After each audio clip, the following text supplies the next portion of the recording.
So mga kabihero, naubusan po tayo ng video doon sa ating ginagawang video sa mga bawat biyahe. Dahil nag-average lang po tayo ng 2 biyahe per week. So kinakapos po tayo ng pang-content mga kabihero. Kaya lang may backup po tayo.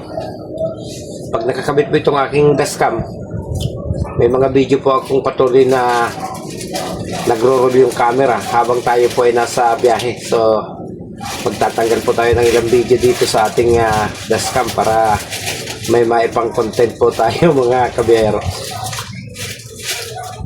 So yan, inaalam ko pa po kung anong bayan ito. Parang sa may gawi po ito ng Santa Maria, Ilocos Sur.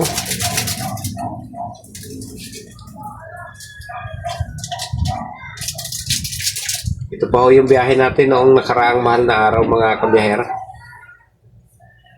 Hirap nito, hindi ko matandaan kung anong bayan ito sa tagal na ng mga video. Sakripisyo din talaga para maging isang content creator ka po mga kabihero, lalo't kung nasanay po tayo na lagi po tayong may upload, ay talagang napakalaking problema kapag wala kang ganong biyahe, dahil ako naman po'y kumukuha lang ng video kapag mayroong biyahe mga kabihero. Kung yung ibang vlogger po gumagastos sa pagbabiyahe, gumagastos sa panggasolina para makarating po sa ibang lugar at kumuha ng video.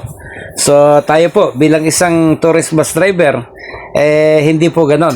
Kahit papaano po ay may sahod po tayo at the same time nakakakuha po tayo ng video sa iba't ibang lugar mga kabiyahero. So bali siyam na video po yung ating napili na ilipat po dito sa laptop.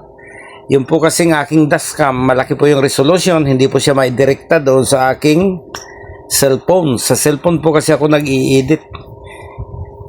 Hindi po natin kabisado yung pag-i-edit sa laptop. So, nire-resize po natin dito sa laptop bago po natin dalahin doon sa ating cellphone.